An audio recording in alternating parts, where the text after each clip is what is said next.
para começo de conversa, então, neste encontro, nós vamos fazer aqui uma certa dinâmica, uma atividade mais interativa, que a gente vai usar o Mentimeter, tá? Então, a gente vai usar essa, vocês já devem conhecer essa ferramenta, né? Vou mandar aqui já o link para vocês via chat, mas também eu já vou projetar para que vocês interajam em relação a essas duas perguntas que estão aí. Vocês poderão preencher brevemente, né? Ele tem uma limitação de palavra, mas para vocês trazerem as representações mais próximas, né? Primeiro, quais são as imagens sobre a matriz africana na composição do povo brasileiro estão mais presentes na sua memória? Um pouco disso, desse exercício vocês puxarem, quando a gente fala da matriz africana, da nossa, né, do nosso legado e, enfim, da nossa formação, dessa matriz tão estrutural, né, que é uma coluna vertebral do que é a nossa sociedade, o que vem na sua memória. E outro aspecto que você traz as referências de pessoas negras da sua cidade. Nós temos uma diversidade aqui de cidades, né, e de diferentes, de duas regiões diferentes do Brasil. Gostaria que vocês, né, fizessem esse comentário. Eu vou parar essa apresentação e já vou colocar a tela aqui, o Mentimeter, para que vocês também possam acompanhar as respostas. São 17h34, a gente vai até 17h44 com essa dinâmica, tá? Então, de vocês fazerem esse registro. Só me informe se abriu o link certinho aí para vocês, no que eu coloquei no chat.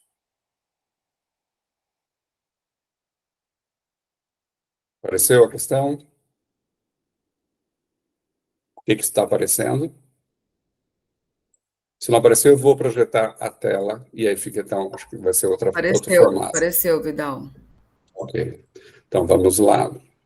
Também vou projetar aqui, daí todo mundo vai acompanhando ao vivo. Né? Agora a professora Marcélia vai conduzir, eu vou projetar aqui para vocês, que é o trabalho de duas artistas plásticas, né? E a gente tem aqui o Elton também, certamente, vai nos dar um apoio, ele não vai aguentar, certamente irá comentar, porque o Elton também é artista visual e tem uma longa trajetória e uma enorme contribuição sobre essa questão. Então, vamos lá, vou projetar aqui para vocês, novamente, o slide, o material que vocês receberam. Então, a gente vai agora para aqui, né? Acho que está todo mundo vendo, ok. Então, vamos lá. Análise das imagens da Geviana. Então, Marcélia, por favor, agora é contigo, 10 minutinhos também. Tá bom. Boa noite. Boa noite, não, boa tarde, né? Que a gente começa tarde ainda. Elton, seja bem-vindo e eu conto com a sua participação. Porque você é expert nessa atividade aqui, você é o artista, né? Bom, nós trouxemos duas artistas contemporâneas que têm como objetivo ressignificar a questão da arte, tá? E se lançar de um outro lugar, de um outro olhar. Então, a Geviana, ela é uma artista maranhense, né? Ela trabalha com colagens, e ela usou, nesses dois exercícios aqui que a gente vai fazer, a referência das obras do Debré. O Debré foi um pintor francês que foi contratado para pintar, né, para reproduzir o cotidiano da vida da família real brasileira. Então, ela pega essas obras como referência, né, e faz um outro olhar, a partir de um outro mirante, a partir de um outro olhar, né? Ela tira as lentes do colonizador e põe as lentes de um protagonista que estava sempre em um lugar invisível, tá? Então, a nossa proposta é que vocês olhem, porque as telas são parecidas, são só os elementos, né, que ela vai mexer. Então, a nossa primeira orientação é que vocês olhem a obra do Debré, essa é a obra do Debré, chamada O Jantar. Vejam nelas os aspectos, os detalhes, as características, o que está se passando. E agora nós vamos para a obra da Geviana, tá? A Geviana é uma maranhense, eu cheguei a falar? Sim, acho que sim, né? Ah lá, não estava no slide. O nome da obra dela é Sentem para Jantar. E aí eu queria que vocês observassem, né, isso que o Elton falou, do que de nós tem nessa obra, e quais são os elementos diferentes? O que vocês viram de diferente? Elton, quer falar alguma coisa?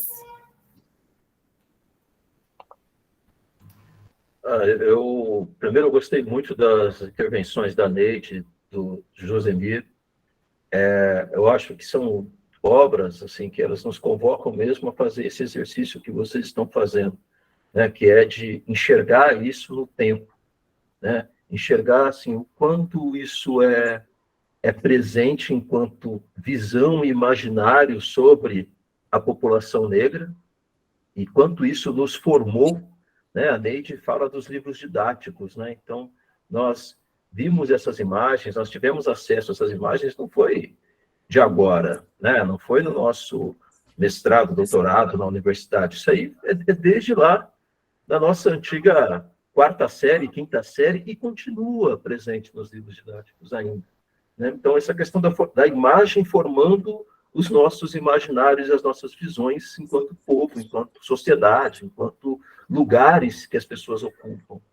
E essa questão do tempo que vocês trouxeram, de como que algumas práticas elas ainda existem, né? E a necessidade de se construir utopias, né? Acho que são obras e são intervenções que elas estão falando também sobre isso. Eu gostei muito do que vocês trouxeram. Mas segue aí, Marcélia. Ok, obrigada, Elton. Você pode pôr a anterior, Vidal? Eu acho que mesmo assim, essa imagem retrata um flagelo, né, a execução de um flagelo, e a da Geviana, pode passar, Vidal. Ela intitula como a festa do divino, né? Então, tem uma série de elementos bem diferenciados, né? Você olha e tem um tom mais afetivo, né? A foto. O que vocês acharam dessa imagem? Mais 5 minutos. Vamos lá. Bom, essa é uma outra artista afro-cubana, a Harmonia Rosales. Ela também pensa nessa questão e trabalha com obras clássicas para justamente criticar e ressignificar esse lugar, né, dos homens na Terra. Então, ela fala também da questão de ser uma mulher, e a arte dela é feita para mulheres, principalmente para crianças, porque ela queria muito que as crianças tivessem, que ela, quando criança, tivesse tido a oportunidade de ter visto uma arte como a dela, né? A arte que se representa, que está protagonista de um determinado lugar social. Pode passar, Vidal. Essa imagem, né? Nossa, ela é mundialmente conhecida, ela é um símbolo, né? Porque ela é um símbolo, ela tem a questão da estética, ela é um símbolo religioso, ela é um símbolo social, então tem a questão da construção do mundo, né? A criação de Adão, Deus falando com Adão, né? Então é uma obra que simbolicamente ela é muito importante, né?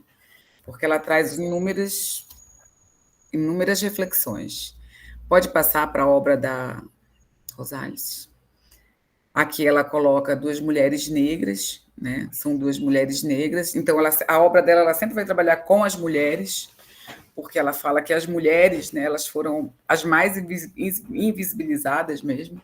Então, é uma mulher negra com outra mulher negra mais velha, representando a questão da sabedoria, com muitas mulheres aí em volta dela. O que vocês acharam?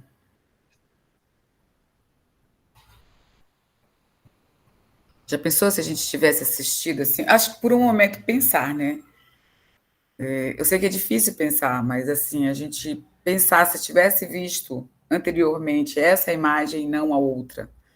Eu acho que quem faz também tem um filme brasileiro muito interessante que é o Alto da Compadecida. Sim. É? Sim. E lá Jesus é negro, né? Então, essa perspectiva, o que vocês acharam? É fantástico essa nova visão que ela traz. Porque eu hoje ainda me pergunto que devido a essa cultura de nos terem catequizados através de uma religiosidade europeia, a gente perde muito isso da identidade do próprio Cristo, da identidade dos seus próprios discípulos, porque quando a gente vai para a história, a gente vai ver aí que o Cristo, de acordo com os últimos estudos que tem, o Cristo era um negro. Então, você vai vir para cá e ver a apresentação de um Cristo malhado, bonito, branco, de uma Maria dos olhos azuis, que contradiz com tudo aquilo que realmente são características do povo da região do próprio Cristo. Então, até na parte da nossa religiosidade, a gente vê que, ao nos catequizarem, trazendo essas figuras, também há essa cultura do branqueamento, para que se negue realmente a nossa cultura negra, a nossa identidade negra. Muito bem. Obrigada, Ok. Josemir. Isso mesmo, até a nossa concepção de beleza, né? A nossa concepção de beleza é uma concepção completamente eurocentrada, né? Aqui, aí volta lá um pouquinho, já vou correr, Vidal. Esse é o Homem Vitruviano, né? Também do Da Vinci, muito famoso. O Homem é uma pintura renascentista que está no centro o homem vem para o centro do universo, né? Esse questionamento do poder do homem, não mais de algo divino. E ela coloca, pode colocar a outra dela. A dela é uma mulher negra no centro, né? Então, a mesma coisa, a quebra do paradigma da beleza, a quebra do paradigma do homem, né? Como do homem branco, como centro do universo. Alguém quer falar alguma coisa?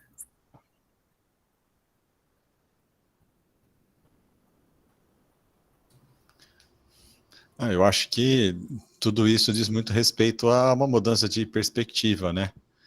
E é interessante como aqui entre nós, falar de mudança de perspectiva não causa nenhum estranhamento, né?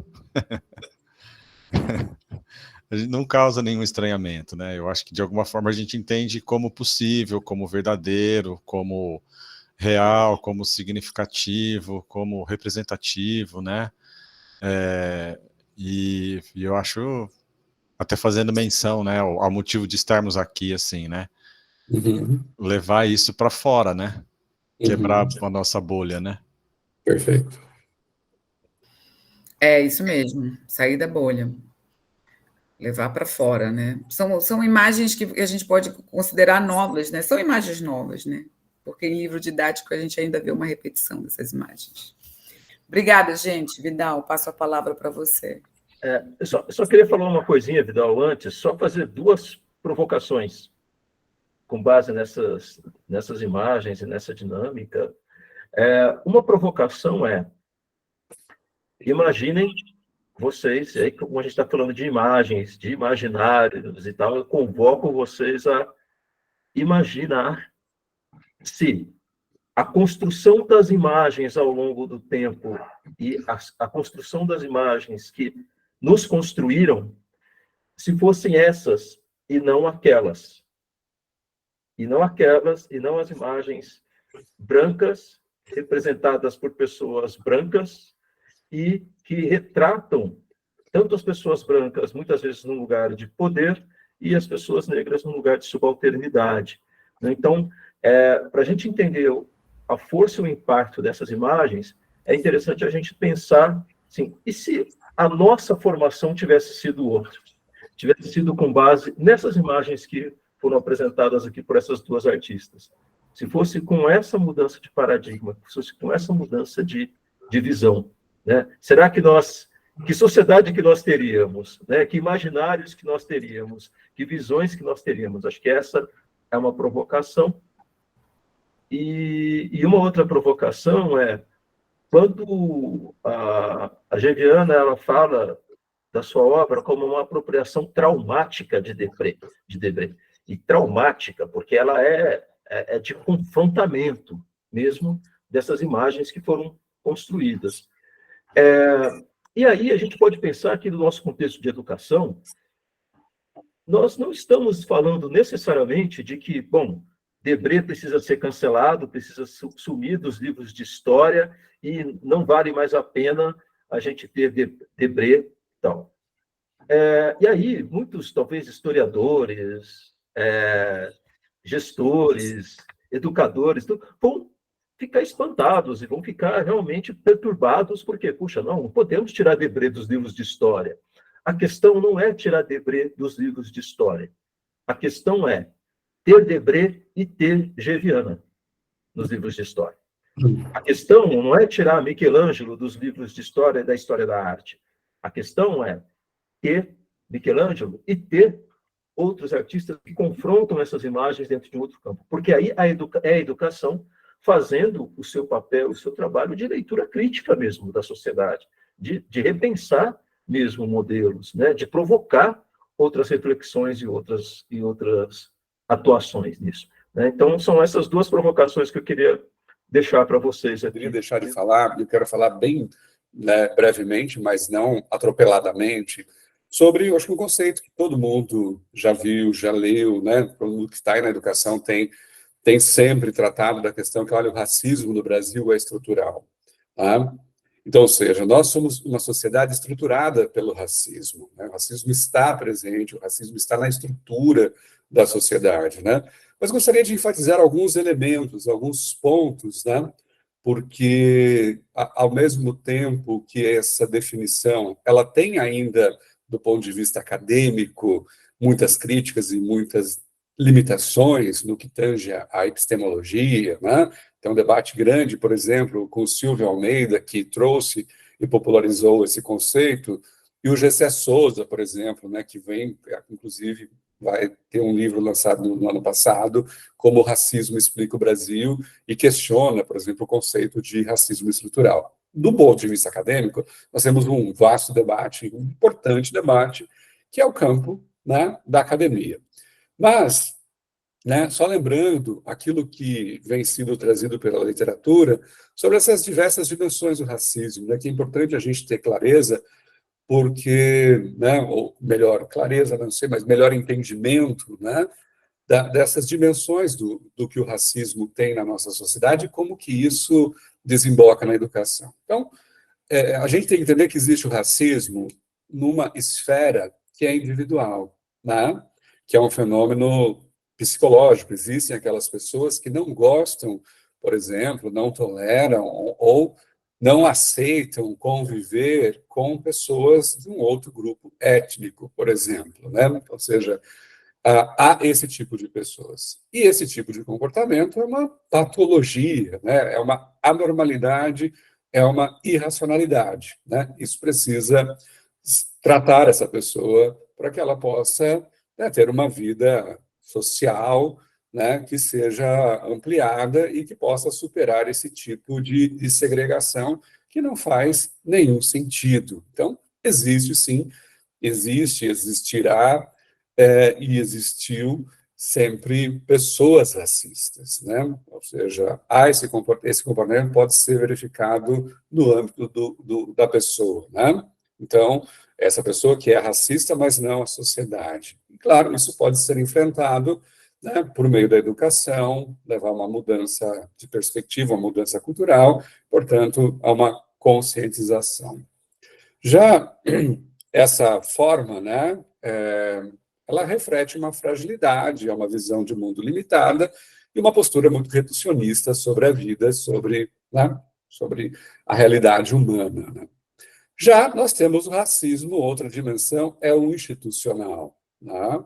Então, as instituições são as organizações sociais, né, que possuem normas, valores, né, que moldam a nossa cultura, moldam o nosso comportamento, né? E elas, sim, né, são também, muitas vezes, e no caso brasileiro a gente se verifica isso de muitas maneiras, né, principalmente nas instituições de segurança, nas nossas instituições educacionais, muitas vezes nas instituições empresariais, também essa reprodução, né, do racismo. Então, o racismo institucional. As instituições são dominadas, né, de forma hegemônica por grupos raciais. Então, a branquitude, por exemplo, ela se multiplica, ela se reproduz muito dentro das instituições. O livro que a gente comentou lá no primeiro encontro da Cidadã do Pacto da Branquitude, né, ela traz muito isso, como que as organizações elas acabam sendo, né, narcísicas, elas só olham para aquele perfil, aquelas pessoas que ali dentro estão, aderem a um conjunto de normas e práticas, né, estáveis e imutáveis, né, e a nossa luta é justamente para romper isso, que mantém o mesmo processo, né? Então, o racismo entranhado nas instituições, né, e que molda um sistema de dominação e de desigualdade racial. Então, esse é o racismo, né, institucional, né? Essa é uma concepção que não esgota a discussão sobre racismo, mas avança, né, em relação ao racismo individual. Na nossa realidade, a gente tem, sim, instituições que são racistas, são instituições que elas segregam, elas já têm todo um pré-julgamento, elas já têm todo um processo, muitas vezes, de seleção de pessoas por esse viés racial, né? Sobre aqueles que irão ter mais oportunidades, que aqueles que poderão, né, ter mais visibilidade, aqueles que poderão ter mais poder, se dá para um viés racializado, né? Então, o racismo institucional. E, por fim, né, o racismo estrutural, né? Então, seja, a sociedade é racista, né? Ou seja, o coletivo é racista, né? As instituições só materializam a estrutura e reproduzem o racismo, né? Então, o racismo é estrutural, essa discussão que vem sendo feita pelas ciências sociais, né, no Brasil, mas que tem uma capacidade explicativa muito grande, né? Porque essa junção de comportamentos individuais mais processos institucionais, né, e cria uma sociedade na qual o racismo é uma regra. Afinal de contas, os números, né, alguns dos números que a gente mostrou aqui, mostram o tamanho da desigualdade, né, entre pessoas brancas e entre pessoas negras, né? Então, isso nós estamos falando de racismo estrutural, e isso é normalizado, né?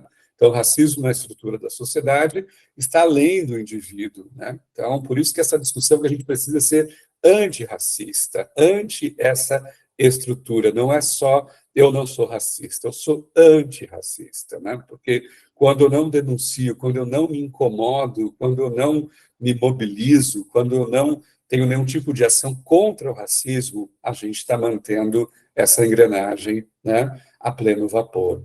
Então, só para a gente ter esse melhor entendimento sobre essas três concepções do racismo, né, vigente. E, claro, todas essas três concepções precisam ser combatidas, né, de maneira sistêmicas, porque elas são articuladas e elas potencializam uma outra, né? Elas não existem isoladamente, né? Elas fazem parte de todo um sistema ou de toda uma engrenagem social que leva a essa configuração de uma sociedade racista. Então, era só para trazer isso, né, de uma forma um pouco mais desdobrada, né, para esse entendimento, ou esse reforço desse entendimento, visto que é um tema que vem sendo bastante tratado.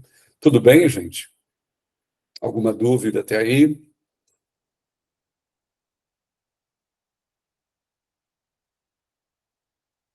Ok? Então, prossigo aqui. Então, e dentro disso, né, um ponto importante, isso na escola, no ambiente escolar, né, nós estamos falando de um desafio que é identificar e enfrentar. A escola precisa, nós estamos trabalhando com essa desigualdade racial, né, e ela é terrível, né, porque ela é o berço da desigualdade e da violência na nossa sociedade, né, a escola tem um papel muito importante. Então, eu já começo aí com algumas questões que a gente, né, considera importante, né? Como podemos identificar o racismo estrutural no ambiente escolar? Como isso chega, né? Então, a primeira coisa que é muito importante é verificar essa questão das disparidades dos desempenhos acadêmicos, né? Então, ou seja, a escola precisa estar muito atento a isso. As nossas redes, as nossas secretarias de ensino precisam olhar para o desempenho também, né? Verificar se há uma diferença nessa questão das notas, nas taxas de aprovação entre os alunos, né, de diferentes grupos raciais. É preciso olhar para essa questão da segregação e representação, analisar a distribuição de alunos em turmas de diferentes níveis ou programas de ensino, né? Essa questão das classes avançadas versus as classes de recuperação, né? Dos alunos problemas com os alunos exemplares, né? As escolas sempre fazem isso. Se a gente verificar se não há desproporção, né, de concentração dos alunos em termos também de raça. Também isso que a gente observou agora com as imagens, é muito importante que estejamos atentos, né, em relação ao currículo e ao material didático. Examinar se o currículo reflete de forma justa e equilibrada, né, as contribuições e a história de diferentes grupos raciais. Avaliar se os materiais didáticos incluem ou omitem narrativas e perspectivas diversas, porque a gente tem tido, né, historicamente, dentro dos materiais didáticos e do próprio currículo, né, a história única. E essas imagens que a gente acabou de ver com essa dinâmica, justamente para que a gente avance nesse sentido, né? E aí, as ações que a gente pode estar tomando, e esse encontro vai, né, a gente quer dobrar nesse processo, né? Que é a coleta e análise de dados. A gente precisa, né, as redes precisam trabalhar muito mais isso, coletar dados agregados por raça, sobre desempenho acadêmico, disciplina, participação em programas especiais, né? É muito importante que as redes tenham isso. Essa questão da formação de professores e gestores, então isso tem que ser contínuo, né? Aquele estudo da Lana, que é com a GLE10, que a gente comentou na aula passada, mostra o quão deficitário ainda é esse processo, né? As secretarias municipais de educação, a revisão do currículo, garantir que o currículo seja inclusivo e represente de maneira justa todas as culturas e histórias, né? Então, olhar isso com muita atenção. O engajamento da comunidade, trazer essa discussão sobre questões raciais, afinal de contas, as escolas estão o tempo todo sendo palcos de conflitos nessa questão, vocês estão acompanhando sempre isso pela mídia, né? Elas ganham grande, né, repercussão quando filhos de celebridades, né, denunciam essas situações, mas elas não acontecem só com filhos de celebridade, né? Ou seja, muito mais com a gente comum como a gente, né? Então, a gente precisa ter esse engajamento da comunidade. E as políticas antidiscriminatórias, né? Ou seja, são ações que as secretarias precisam pensar e precisam elaborar e implementar, né? Contra a discriminação e procedimentos para lidar com incidentes raciais. Então, ou seja, o que fazer diante dessas circunstâncias? Eu só expulso o aluno, né, racista, por exemplo, a família racista, quais são as ações que a gente deve tomar? Então, são ações para que a gente, efetivamente, tenha uma postura de uma escola antirracista, né? Então, só quis pontuar isso para vocês diante de todo, né, essas 3 etapas que a gente teve até agora, né? Desde a participação do Mentime, de trazer essa maior representação negra e essa outra possibilidade da gente ver com que as pessoas negras possam sentar à mesa, né? Para mim, o quadro da Geviana é muito forte nesse sentido, né? Trazer dignidade. Então, a escola precisa ser antirracista, uma educação antirracista é uma educação que trabalhe pela dignidade humana, né? Trabalhar a equidade é isso, né? Trabalhar, e nesse sentido, a gente tem esses desafios, né? A escola é o espaço, o trabalho da política pública de educação é justamente para rachar essa estrutura, para demolir essa estrutura racista na qual a gente é forjado.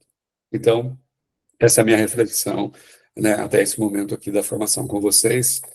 E se alguém tiver alguma observação, algum comentário também, temos uns 2 minutinhos para isso.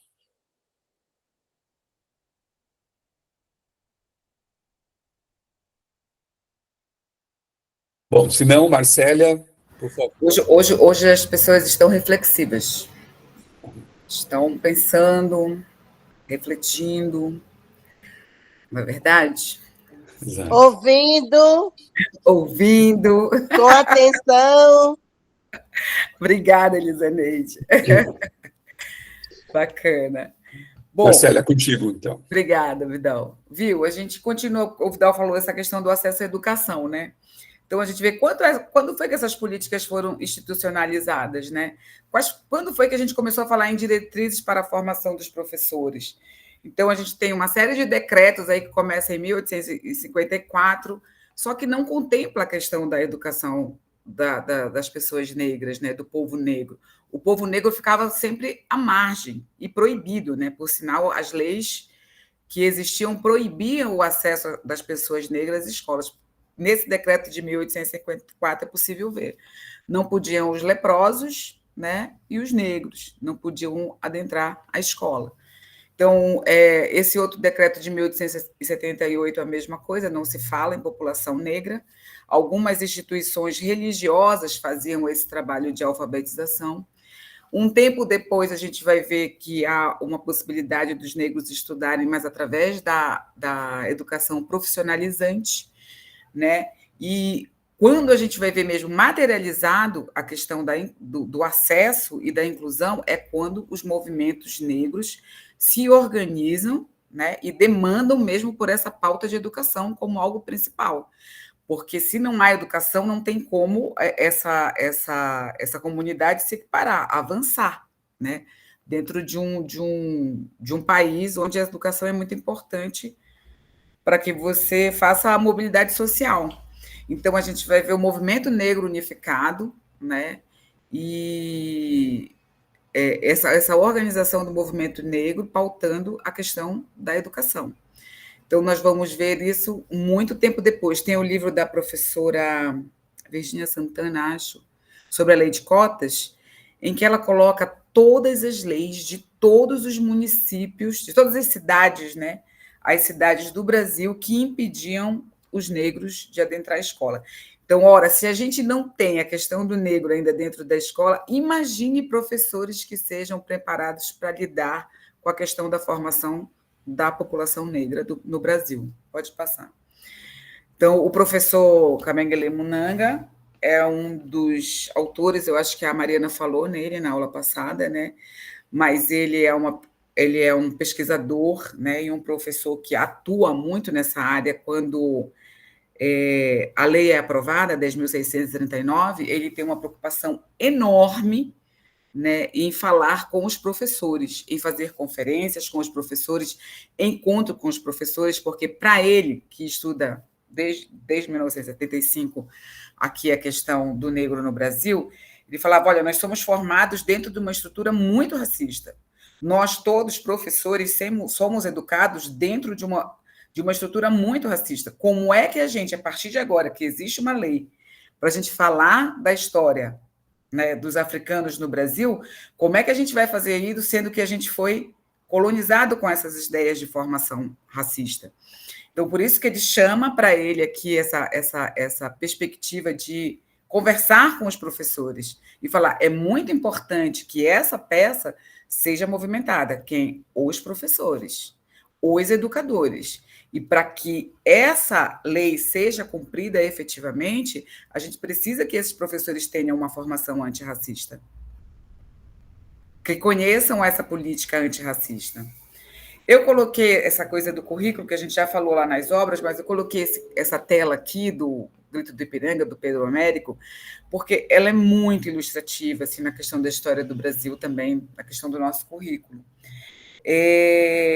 Não sei se alguém de São Paulo ou de Alagoas também, que veio a São Paulo, já foi no Museu do Ipiranga e já viu essa tela ao vivo. Eu ia colocar uma outra foto, que é as pessoas e a tela. Ela é gigante, ela é enorme, ela é imponente. E eu lembro da primeira vez que eu fui no Museu do Ipiranga, há 30 anos, quando eu cheguei em São Paulo, né? Ela é majestosa, assim, ela é uma coisa gigante e ela faz um movimento. E eu fui num grupo de pessoas guiadas por uma pessoa, por um educador, contando a história, né, da tela. E eu acho que deve ter uns 7 metros. Ela é gigante. Eu ia colocar a foto, depois esqueci de trocar, que é colocar a foto das pessoas e da tela. Mas se vocês puderem pesquisar depois, para vocês verem a imponência dela, né? E ela é uma tela encomendada também, então tem vários erros nela, muitos historiadores já apontam, né? As pessoas não estavam vestidas dessa forma, não estavam montadas nesses cavalos, então não estavam à beira desse rio à toa, né? Tinha uma consequência do imperador ter passado mal da barriga. E aí a gente vê os camponeses aqui do lado, né? Só assistindo a cena. Então, eu fui, aí que eu queria falar, que eu fui há 30 anos, né, e vi essa tela, eu me emocionei, eu chorei com a história do Brasil, né, de como venceu a guerra, e tive o privilégio de ir, ano passado, de novo, trabalhando na reinauguração do museu, que passou por uma reforma. E eu fiquei tão feliz, porque a história, apesar dessa tela ou desse desenho estar no livro didático, a história está contada agora de forma diferente. Está contada da ótica das pessoas que também estavam aqui e que foram invisibilizadas nesse momento da história. Então, eu acho que no livro didático também essa obra está lá para a gente contar uma outra história. E eu fiquei muito, muito emocionada de ver a forma de se contar a história a partir dos povos ou africanos escravizados ou dos indígenas que já estavam aqui. Então, eu acho que também, se a obra está lá no livro didático, a gente não pode mexer com ela, mas a gente pode contar a história de outra forma, se referindo à mesma tela. Obrigada, Vidão. Pode passar. A professora Lina Gomes, né, que a gente viu também, foi falada na aula passada, que a Mariana falou, ela é um farol da educação brasileira. Ela é uma pessoa que ajudou muito na questão do currículo, na formulação da lei. Então, ela é extremamente importante. Eu acho que a leitura dela para a nossa formação de professores, se a gente realmente vai encarar essa batalha do antirracismo dentro da escola, professora, nós temos que ler. Nós temos que saber as questões fundantes, né? Os argumentos que levaram aí para essa contribuição da professora. Pode passar, Vidal. Opa. Bom, esse é o dado do que o Vidal falou na aula passada e também se referiu ainda há pouco, né?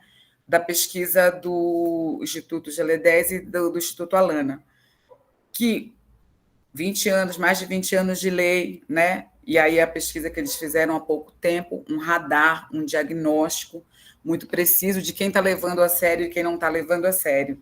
A gente tem um problema sério na questão da fiscalização da lei, né? Quem geralmente está fiscalizando a lei é a sociedade civil, não tem um parâmetro para se deixar a lei, ou com metas, né, que se possa classificar e lá ver institucionalmente como está acontecendo. Então, pelo Instituto Alana e o GLE10, por essa pesquisa, só 29% das prefeituras inclui a temática racial, é muito pouco, né? Se a gente falar em combate de antirracismo, nós estamos engatinhando. Das prefeituras, 18% ignoram totalmente a história e a cultura da população negra. Isso é grave. Ignorar totalmente é muito grave. Enquanto 53% só fazem projetos esporádicos e pouco estruturados. A professora Bárbara Carini, que eu vou falar daqui a pouco dela, ela fala que se tirar o Dia da Consciência Negra das escolas, tem escola que não vai ter mais nada.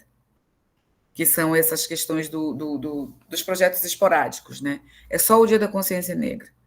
Então, se você tira uma data, né, que é marcante, não tem uma ação permanente, periódica, dentro da escola, amarrando um projeto junto com os professores, né, que a gente chama do interdisciplinar.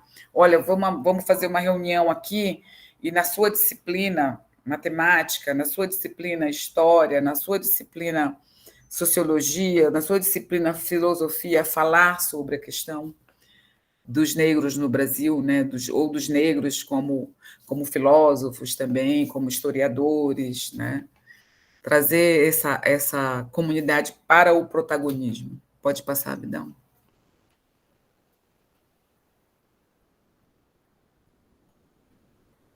Bom, o Núcleo de Educação para Relações Étnico-Raciais é uma iniciativa municipal do Estado de São Paulo, mas tem uma série de ações que eles fomentam, desde a questão do livro didático, da questão da formação e de envolver essas leis na criação de uma série de ferramentas e formações de professores.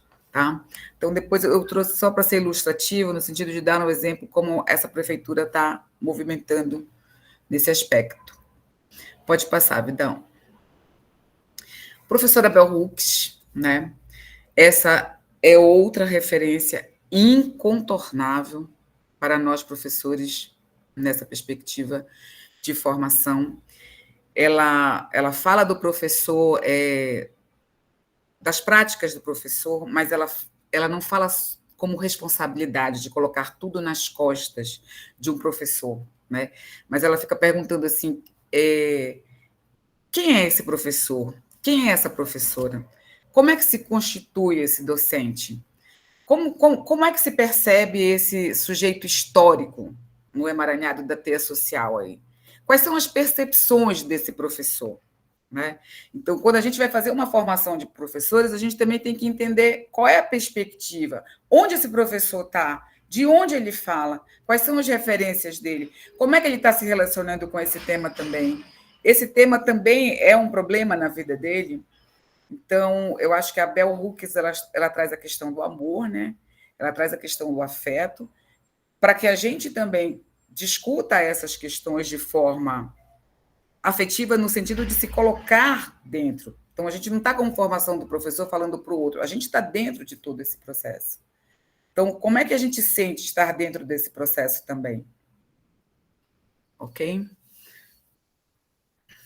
Aí tem uma série de ações afirmativas que muitos de nós conhecemos, né? As cotas em universidades, que são extremamente importantes. Algumas pessoas discutem um pouco, que acham que a questão das cotas deveriam estar na educação básica, na educação inicial, mas como nós temos um atraso enorme na questão do acesso do negro à educação, em todos os lugares que as cotas estiverem, é quase nada. Nós temos aí 200 anos, né? 350 anos de atraso. Então, a gente sabe que para ser uma política compensativa, nós vamos levar muito tempo. Então, toda ação que for conquistada, ela é muito importante, porque você não pode deixar de fora pessoas que não têm mais acesso ao ensino fundamental, né? E a gente já viu avaliado, eu não vou lembrar agora, não sei se Vidal lembra, Elton lembra, mas tem pesquisas que mostram que as pessoas que entraram por política de cotas, as primeiras pessoas que entraram por política de cotas, tiveram um desempenho excelente, muito melhor que alunos que já estavam ali contemplados. Então, tem uma série de questões. É preconceito também, né? É preconceito também. Preconceito que a gente vê reforçado por uma série de grupos. Políticas de contratação. Então, a questão da contratação também já é visto em empresas, que você tem um determinado número para a contratação de pessoas. E a gente sabe que muitas pessoas foram impedidas mesmo, não por questão de competência. Isso a professora Cida Bento, lá no Pacto da Branquitude, que é um livro muito bacana, ela vai colocando essas questões que muitas das vezes ela, que era de recursos humanos, ela via que as pessoas tinham competência técnica para aquela vaga, mas elas eram impedidas quando sabiam que aquelas pessoas eram negras. Tá? Programas de bolsas de estudo. Então, temos uma série de programas de bolsas de estudo destinados às pessoas negras. Pode passar, Vidão. Isso aqui é só para a gente dar uma relembrada. Treinamento e capacitação. Então, algumas pessoas estão fora do mercado de trabalho porque só carecem de uma capacitação, né? Políticas de promoção interna. Questão também, tem empresas que falam assim, eu vou colocar agora a questão da equidade aqui dentro da minha empresa. Beleza. Mas coloca dentro da empresa como o Carrefour, não sei se vocês já ouviram falar. O Carrefour, depois daquele acidente, né, de um homem negro que foi morto pelos seguranças, eles iniciaram uma política forte, né, de equidade dentro da empresa. Só que depois de avaliado, foram ver que essa política contratou para cargos comuns, não cargos de diretoria. Então, eles tiveram também um problema logo posteriormente, que eles tiveram que demitir pessoas. E quando eles demitiram as pessoas que estavam na base e demitiram quase a maioria das pessoas negras que eles tinham contratado. Então, esse programa de promoção, a gente precisa ter negros em lugares de direção, em lugares de coordenação, né? Há pouco tempo, não sei se vocês chegaram a ver também na televisão, uma diretora de escola que foi exonerada porque ela não tinha perfil para ser diretora de escola e porque ela era uma pessoa negra. Ela tinha todas as competências técnicas para assumir o cargo, mas ela foi demitida porque não tinha perfil. Então, ela acusou, tem um processo rolando. Tá? Então, acesso a serviços públicos. Se eu penso que a população negra ainda é a população mais pobre desse país, né, essa população não tem acesso à educação, não tem acesso a serviços de saúde, não tem acesso a uma série de serviços que eu preciso promover, porque é desigual esse acesso. É desigual um acesso, por exemplo, de quem tem dinheiro na questão jurídica. É super desigual, a pessoa paga um advogado. Para quem não tem, não dá para pagar um advogado, então eu preciso ter acesso a esse serviço. Pode passar, Vidal. Então, o MEC também, essa iniciativa dos novos cursos sendo desenvolvido, tem uma série de cursos aí de educação quilombola, né? Cursos específicos sobre a comunidade africana no Brasil, convênios entre Brasil, Colômbia, Cabo Verde, há um início de projetos conveniados para a formação de professores, né? Que professores estudem lá e professores de lá estudem aqui. Então, tem uma série de ações assim que vocês podem observar do MEC, desses cursos novos, tá? A maioria dos primeiros cursos estão sendo concluídos agora em julho de 2024, tá bom? Dê uma olhada, esse é Brasil pela Igualdade Racial. É uma iniciativa do Ministério da Igualdade Racial, tá? Que é um ministério novo, né? Que está começando agora, mas já tem essas ações aí realizadas. Inspirações. Pode passar. Eu coloquei aqui a professora Maria Firmina dos Reis. A professora Maria Firmina dos Reis é uma mulher maranhense também. Ela foi a primeira romancista do Brasil, mas ficou durante muito tempo apagada. Ela viveu em 1840, né? E ela teve a oportunidade, ela era filha de mãe branca, pai negro, mas teve a oportunidade de viver com uma tia e teve acesso à cultura, acesso à educação. Ela foi a primeira mulher do Brasil a passar no concurso público de educação. Ela escreveu esse romance que chama Úrsula, e foi a primeira mulher, dentro desse romance, a colocar um homem negro como protagonista e criticar a questão da escravidão no Brasil. Então, a história dela, ela chegou a escrever em vários jornais, ela tinha um pseudônimo, porque vocês imaginam, né? Ela criou uma escola mista, que era uma coisa impensável, porque os meninos estudavam de um lado, as meninas estudavam de outro. E ela criou uma escola mista, que ficou vigente por 3 anos, depois foi muito criticada e acabaram fechando. Mas ela deu acesso a inúmeras pessoas, a uma formação, pessoas negras, meninos e meninas negras, à formação escolar. Pode passar. A professora Bárbara Carini, que está lá no Instagram, vocês devem conhecer, ela tem um nick de intelectual diferentona. Ela é uma pessoa das exatas, né? Mas tem uma série de livros incríveis. Esse livro, tá? Indispensável.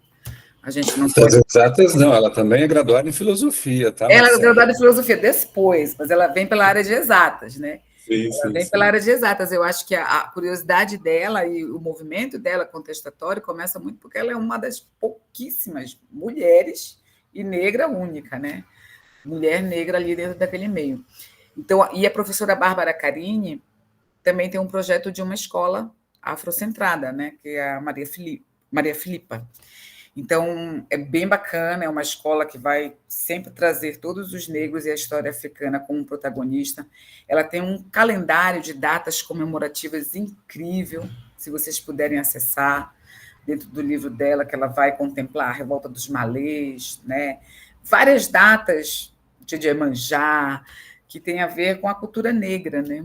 E ela tem esse livro Como Ser um Educador Antirracista, e ela lançou um novo, Eu, Menino Negro, alguma coisa, que ela fala da relação de como os meninos e as meninas se sentem, as meninas negras se sentem num ambiente escolar. Muito interessante também. Cartas para o Menino Negro? Cartas para um Menino Negro? Não, não é cartas. É cartas? Cartas. Esse eu É? acabei de ler. É Esse texto cartas? aí. Ah, você tem, verdade, você tem. Sim. É, Cartas para o Menino Negro. Passa, por favor, Vidal. Você conseguiu pegar o vídeo dela, Vidal da Lavinha?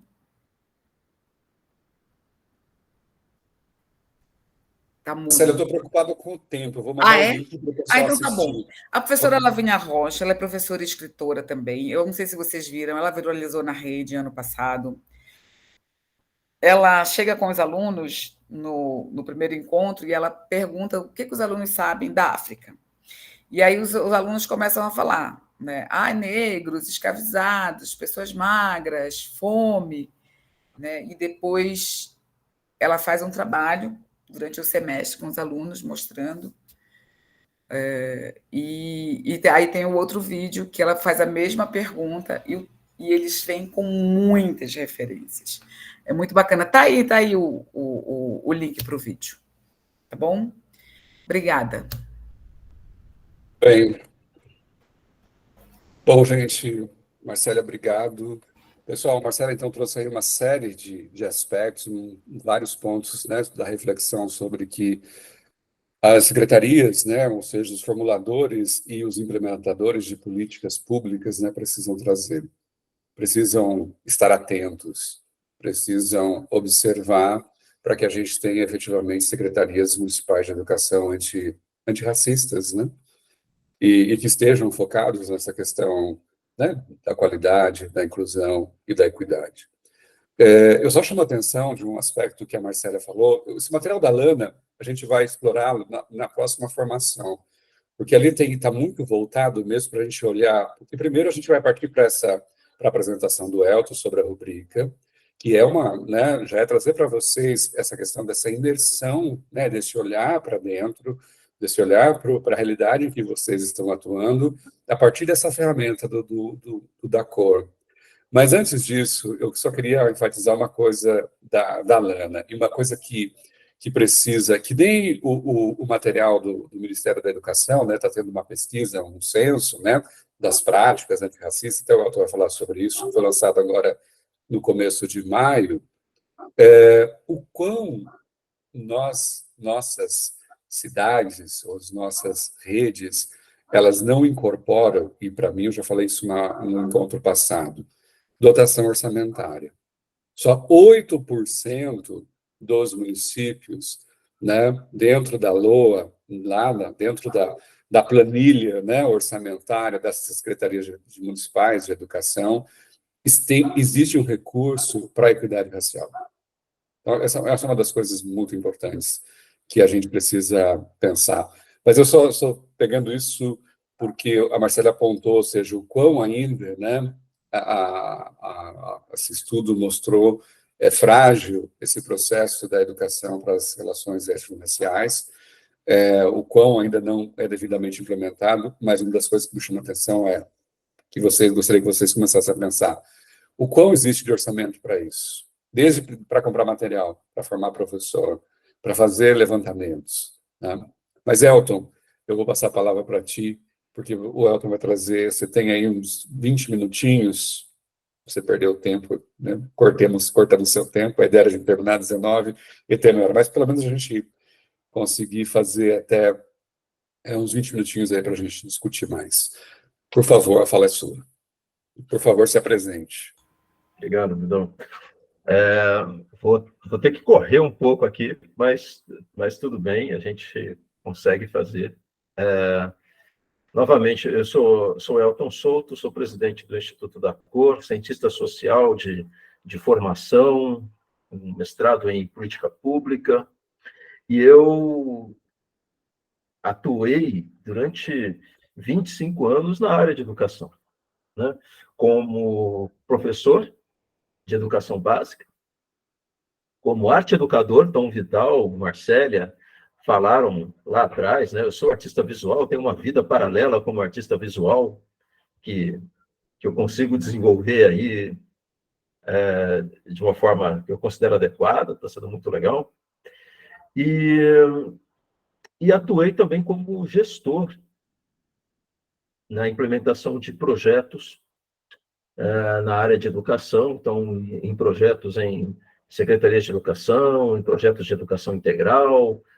Eu atuei durante quase 20 anos, né, no terceiro setor, em articulação com secretarias de educação. Tem uma outra coisa que eu não... Tem outras formas de se apresentar, né, que algumas coisas vocês ainda não sabem, mas eu sou de Ribeirão Preto, né? Então, tem pessoas aqui de Ribeirão Preto. Eu fui nascido e criado em Ribeirão Preto, a minha família ela é de Ribeirão Preto, eu moro em São Paulo, aqui já faz bastante tempo, mas a minha família toda mora em Ribeirão Preto, né? Então, de vez em quando eu visito aí a cidade e tal, e é muito bom poder, de alguma forma, vivenciar e retribuir e reencontrar essas histórias todas, primeiro no campo da educação, depois falando de Ribeirão Preto, uma das cidades do estado de São Paulo que são presentes aqui dessa formação, e onde está sediada a Cátedra e o Instituto de Estudos Avançados. E também saudar todas as pessoas do estado de Alagoas, né, dos municípios de Alagoas. Então, é um encontro aí de Nordeste e Sudeste muito bem-vindo, muito importante. E que bom que a gente está fazendo parte disso. O que eu tenho para trazer aqui, para contribuir para a formação de vocês, é ajudar a essa formação, agora ela também caminhar para o que a gente pode chamar de uma transição, né? De uma transição em que vocês estão vivenciando um processo de imersão em conceitos, em visões, em inspirações, em diálogo crítico com essas questões relacionadas à equidade racial e ao racismo e antirracismo no Brasil, ao longo dos dois encontros e de parte deste, né? E agora a gente entra dentro de um campo, que eu acho que o Vidal e a Marcela já devem ter falado isso para vocês lá atrás, que a nossa formação ela tem esse caráter de trazer conceito, contexto de formação do povo brasileiro, de como que essa questão também do racismo e da equidade, ela vai nos atravessando, nos definindo e vai se colocando também como os desafios que a gente precisa enfrentar dentro do campo e dentro da esfera pública. Então, vocês como profissionais dessa área, e não só profissionais dessa área, como decisores dessa área, né? Como gente que atua fortemente dentro da ação executiva dessa área. Então, que tomam decisões, que fazem encaminhamentos, né? Tem uma chave também que a gente precisa trazer para uma formação como essa, que é a chave da ação, que é a chave de como que tudo isso nos prepara e nos orienta para agir sobre isso, e dentro da nossa esfera, dentro do nosso campo de atuação, tá? O Instituto da Cor, ele tem como premissa apoiar também a construção de políticas e de ações sistêmicas para o enfrentamento do racismo.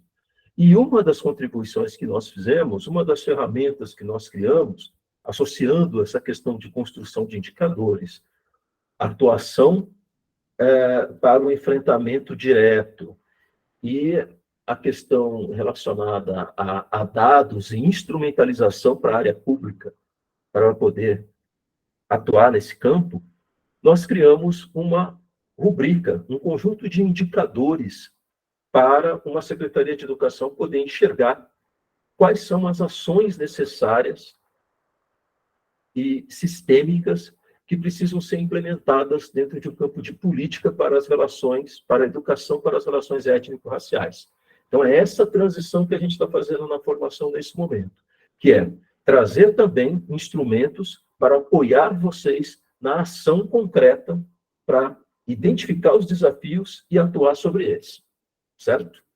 Então, vamos comigo, eu vou ter alguns minutos aqui para trazer para vocês um panorama dessa história e orientá-los também quanto aos próximos passos em relação a isso. Primeiro, essa rubrica ela foi criada em 2023 pelo Instituto da Cor a partir de uma provocação da Fundação Lema, né, que nos pediu o desenvolvimento de um instrumento para poder acompanhar ações e políticas de equidade racial na educação, né?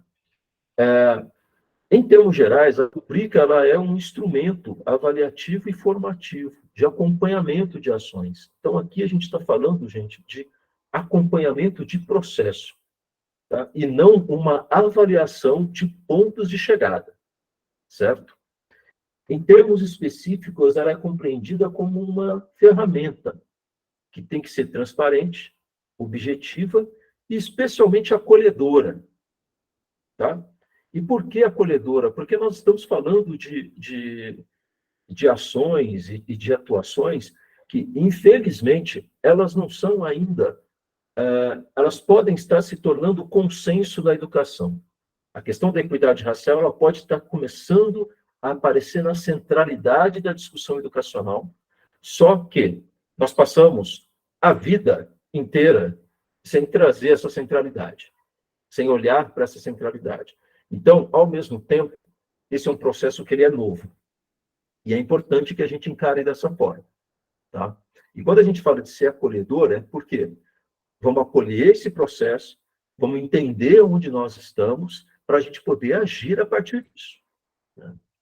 E aí, a ideia é que a gente possa observar os desafios e as conquistas de uma rede no processo de constituição de uma política de ERE, tá? E que esse instrumento ele possa ajudar a mediar esse diálogo, a entender como que uma secretaria ela está. Pode passar, Vidal, por favor. Qual que foi a base que nós utilizamos? E aqui tem um documento que eu recomendo que vocês conheçam e que vocês estudem esse documento. Esse é um documento chamado Educação Já, Equidade Étnico-Racial na Educação. É um documento que passou pela mão de mais de 80 pesquisadores e especialistas na área de educação e na área das relações étnico-raciais. Então, é um documento robusto e que traz orientações para a construção de uma política de equidade racial na educação. Esse documento ele traz o aspecto conceitual. O que é importante ter? Por que ter? Né? E qual que é a necessidade que nós temos? Certo? O que nós fizemos? Nós, a partir desse documento, criamos uma ferramenta objetiva para diagnosticar em que lugar da estrada uma Secretaria de Educação está na construção das suas políticas. Tá? Então, pode passar, Vidal, por favor. E esse instrumento, ele tem 3 formas de uso e de atuação. Um primeiro é ajudar a construir um diagnóstico sobre em que lugar da estrada uma secretaria está, ajudar a desenvolver um plano de ação e trazer algumas bases de acompanhamento desse plano. Então, a gente está falando de diagnosticar, realizar ações e acompanhar essas ações, e, no momento 3, futuro, poder avaliar, com base nessas mesmas informações e com essa mesma objetividade, de que lugar que essa secretaria partiu, de que lugar que essa rede partiu e onde que ela está. Ou seja, diagnosticar de novo. Certo? Por favor, não. E aí, como que nós fizemos isso? Nós fizemos isso a partir de...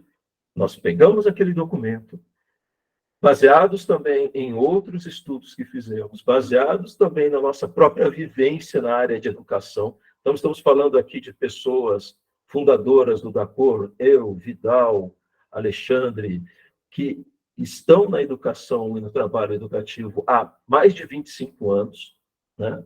Então, se for contar nós 3, acho que dá 75 anos de área de educação. Então, isso não é muito, não é pouco, né? E na implementação de programas. Então, a gente parte de 5 eixos, que a gente chama de eixos e indicadores para uma política de ERE. Então, são eixos, são nortes, tá? Esses eixos, eles são marcos. E, a partir deles, o que nós fizemos? Nós construímos outros indicadores, alguns critérios a partir de cada um desses eixos e graus de maturidade. E isso eu vou mostrar para vocês daqui a pouco. Vamos falar um pouco desses 5 eixos que orientam esse trabalho. Então, o primeiro, ele fala de institucionalização e diretrizes. Ele vai se perguntar, por exemplo, como que uma Secretaria de Educação, ela se orienta com base em marcos legais, como que ela está ou não, como que ela está ou não organizando a sua atuação dentro desse campo. Então, se existe algum departamento voltado para isso, se tem uma coordenadoria, se tem pessoas, se tem equipes, ou seja, quais são as ações institucionais que essa secretaria ela está criando dentro desse campo, certo? Se tem ações de comunicação, se ela orienta a ponta e a escola de alguma forma, ou seja, essa questão da institucionalização e as diretrizes vai trazer qual que é a carta de interesses que essa Secretaria de Educação tem demonstrado para esse enfrentamento. Tá? Se ela tem ou não isso e o que ela faz com isso. Só que se uma Secretaria de Educação ela tem essa institucionalização e essas diretrizes, mas se isso não se transforma em prática pedagógica e revisão de currículo, por exemplo, e aqui a Marcela e Vidal ali atrás já falaram sobre isso, já falaram sobre a necessidade desse processo, ela só tem uma carta de interesses. Ela pode ter ali legislação, ela pode ter ali um documento antirracista, ela pode ter uma carta antirracista para a comunidade escolar, e por aí vai. Né? Um secretário de educação ele pode ter um posicionamento de enfrentamento e de mobilização em torno disso, ok? Só que é muito importante que isso também se transforme em ação concreta, né? Em entender se, escuta, esse currículo está sendo revisado, isso está chegando nas práticas pedagógicas, tem mudança acontecendo de fato, ou então tem planejamento para que essa mudança aconteça, em que lugar da estrada essa secretaria está em relação a isso? Agora, se nós temos institucionalização e diretrizes, se existe caminho de reconstrução do currículo, os dados estão também olhando para quantos são, quais são e qual é o estado dos estudantes negros, indígenas e quilombola na rede. Então, há dados de recorte racial, a secretaria está se organizando para ter estrutura para isso, não tem estrutura, tem a estrutura, mas não tem os dados, tem os dados, mas não tem análise sobre isso, tem análise sobre isso, mas não decide politicamente mudanças a partir disso. Então, aqui a gente vai investigar também essa história. E fazer tudo isso sem olhar para a formação de professores e gestores é também estar pelo meio do caminho. Nós sabemos que essas mudanças práticas, essa transformação prática na rede, passa pela necessidade, pelo processo de formação.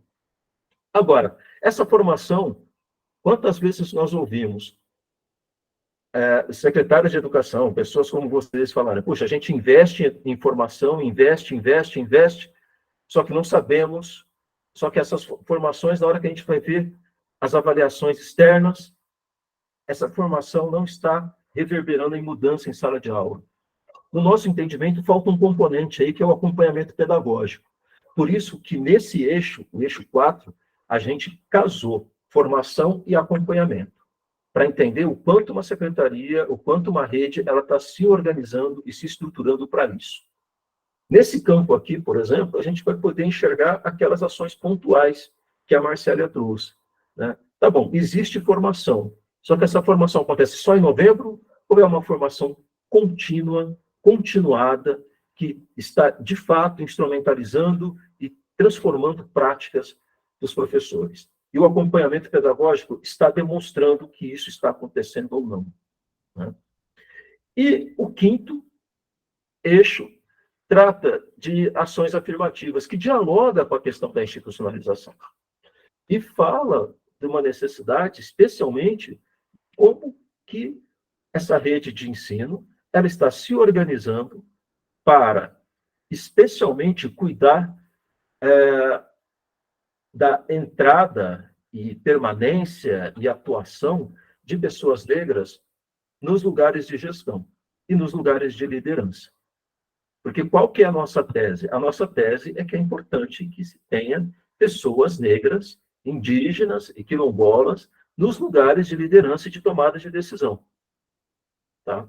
Para quê? Para fazer, para apoiar e ajudar com que essa roda ela aconteça.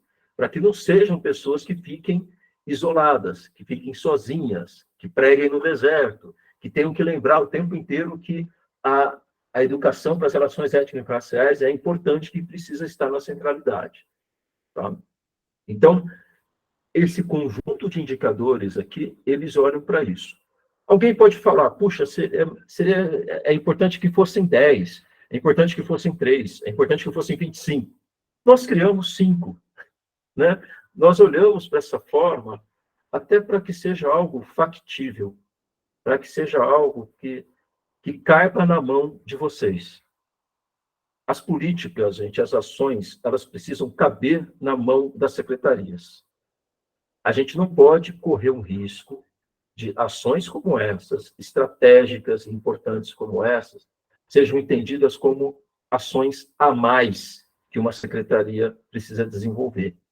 Ações a mais que uma pessoa, que um órgão precisa desenvolver. Isso precisa entrar no cotidiano.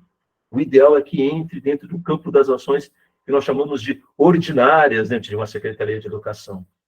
E por que isso? Porque quando a gente está falando de educação para as relações étnico-raciais, nós estamos falando também de qualidade da educação. Então, quando a gente procura uma educação com equidade e qualidade, e a educação para as relações étnico-raciais e o antirracismo, ela está apartada disso, é uma educação que não está cumprindo o seu real papel. E, na verdade, também esses eixos aqui, eles podem dialogar com todo e qualquer trabalho de gestão e de política educacional que vocês também estão realizando. Né? Então, a ideia na construção foi essa. Pode passar, Fidão? É muito interessante também notar que o Instituto Alana, ele apresentou, há tempos atrás, pode passar isso também, uma visão qualitativa da sua pesquisa. E na visão qualitativa, eles trazem o que é que as redes que estão mais avançadas ou que estão desenvolvendo ações mais sistêmicas, o que é que elas estão fazendo. E muito dessas informações batem com isso que a gente traz na rubrica. Por exemplo, o que o Vidal trouxe sobre dotação orçamentária, isso a gente pergunta lá no eixo 1 sobre institucionalização. O quanto que a rede, a secretaria, está trazendo esse tema para a sua dotação orçamentária dentro do período de gestão que ela tem ali. Então, é importante ressaltar isso, porque essa visão de práticas sistêmicas, de práticas de políticas, amparadas em marcos e indicadores, a Alana vai trazer isso na sua pesquisa, o Dacor está trazendo isso aqui no seu trabalho de desenvolvimento, e o MEC tem trazido isso também da política de educação para a equidade racial, que acabou de lançar. Né? O MEC trabalha com 10 eixos, se não me engano, trabalha com 10 eixos, e está trabalhando com um processo de indução de políticas e também com um diagnóstico sobre o trabalho das secretarias em equidade racial. Esse instrumento já foi disparado para todas as secretarias, então vocês já devem estar com algumas orientações aí do MEC e da SECADI para esse tipo de investigação. E é esse tipo de investigação que a gente está provocando que vocês façam aqui, tá? mas de modo que vocês tenham uma leitura mais ágil, que vocês tenham uma leitura, um diagnóstico, e ele se insere aqui no nosso curso. Tá? Só trazendo um exemplo, aqui a gente fala do eixo 2, que eu já trouxe um pouquinho para vocês. Pode passar, Vidal. E aqui, quando a gente fala daquele eixo 2, que fala de currículos e práticas pedagógicas, a gente descreve quais são os critérios que estão sendo analisados, e esses critérios, eles estão organizados em níveis de maturidade, que vão de um nível de 1 a 4. E aí, nesse nível de 1 a 4, a gente entende o quanto que uma secretaria ela está tendo uma dificuldade na não realização de determinadas ações, o não planejamento de determinadas ações, e até um nível em que ela realiza esse critério, realiza essas ações com um grau que a gente entende que é um grau de senioridade, com um grau de eficácia, com um grau de qualificação. Tá? Então, por isso que a gente transforma aqueles indicadores em critérios, em níveis de maturidade, para a gente enxergar como que essa secretaria está se organizando. Podemos passar, então? Aqui é um exemplo do eixo 3, de dados e evidências. Pode passar. Também se desdobrando em critérios e níveis de maturidade. Cada um dos eixos, eles não têm... cada um dos eixos vai ter um número específico de critérios e todos vão ter um nível de maturidade que vai de 1 a 4. Pode passar, Vidal. E aí, depois disso, a gente tem toda uma organização aqui, matemática e simples, onde nós vamos fazer as somas dessas análises e identificar qual que é a pontuação, ou qual que é o nível de maturidade em cada um dos eixos, a partir de somas e retiradas de médias. Pode passar, então. Que vai dar mais ou menos isso daqui, ó. Tá vendo? Tem os eixos, a gente chega numa média que é a pontuação no gráfico, isso nos dá o nível de maturidade e uma pontuação e um nível de maturidade final de uma rede. E aí a gente pode entender também como que essas redes elas estão, em termos de lugar da estrada em que elas estão, e qual que é a orientação a ser dada para cada uma delas no sentido de construção dos seus planos de ação. Isso fica mais claro quando a gente olha o próximo slide. Isso tudo gera um gráfico como esse, que é um gráfico composto, que vai mostrar para a gente que quanto mais preenchido esse gráfico, né, maior é o nível de maturidade dessa rede. Tá? Só que o que é importante aqui? A gente está falando de política sistêmica. Então, a gente está falando de olhar cada um desses eixos e o que é que está fazendo essa secretaria avançar no seu nível de maturidade ou aquilo que está mostrando que ela ainda precisa caminhar mais um pouco. No caso dessa rede aqui que nós simulamos, é uma rede que, veja que ela está entre o ponto 1 e 4, ela está ali navegando no 2, 2,3, 1,9. Então, é uma rede que ela está no meio do caminho da estrada, vamos dizer assim. E o ponto que mais chama a atenção é que ela tem um trabalho com institucionalização que parece mais avançado e o trabalho de formação, ele precisa colocar mais força. Ele precisa construir um lugar de maior sustentação.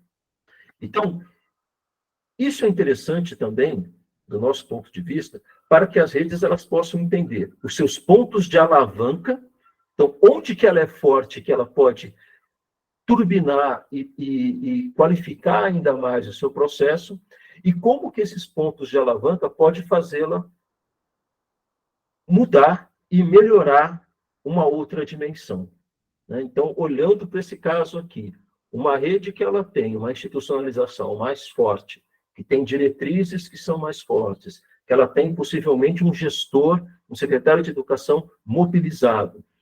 Talvez seja mais fácil para essa rede avançar na formação do que se ela estivesse com um ponto muito baixo ali no que diz respeito à institucionalização. Ao mesmo tempo, esse é um gráfico que nos surpreende, porque muitas vezes o que a gente vai ver? Uma rede que ela está investindo muito em formação, e aí você vê o gráfico de formação expandindo, só que você vê o gráfico de currículo mais baixo, você vê o ponto de dados mais baixo, de institucionalização também mais baixo, e o de ações afirmativas quase não existente, porque quase você não tem ações voltadas para isso. Então, enxergar isso, essas visões todas, de forma sistêmica, nos ajuda a apoiar a rede de ensino e ajuda a Secretaria de Educação a desenvolver o seu trabalho e avançar também nas suas proposições e nas suas ações. Eu acho que... Pode passar, Vidal? Eu acho que... Tá. O que a gente deixa aqui? A gente está propondo um exercício para vocês. O exercício que vocês vão receber esse material, e esse material a gente pode encaminhar para vocês uma apresentação mais detalhada, tá? Vocês vão receber uma apresentação mais detalhada sobre a rubrica, e vocês vão receber o próprio instrumento, tá? Que é uma planilha de Excel com todos os eixos, com todos os critérios e com todos os níveis de maturidade, para que vocês possam sentar com as suas equipes e marcar, e identificar em que lugar que vocês estão. E façam isso sem medo, sem receio, sem acharem que estão muito mal, sem achar que vocês precisam estar muito bem.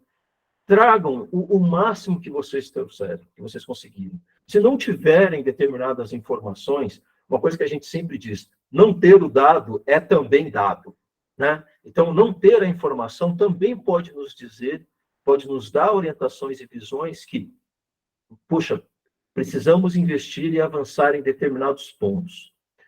Isso nos ajuda e ajuda o acompanhamento de vocês do ponto de vista de pensar formação, de pensar apoio, de pensar orientação, de pensar necessidades. E, além disso tudo, é um levantamento de dados, gente. É uma questão da gente tirar essa discussão da política de equidade racial na educação, a gente tira de um lugar de invisibilidade também. Então, nós falamos o tempo inteiro de invisibilidade.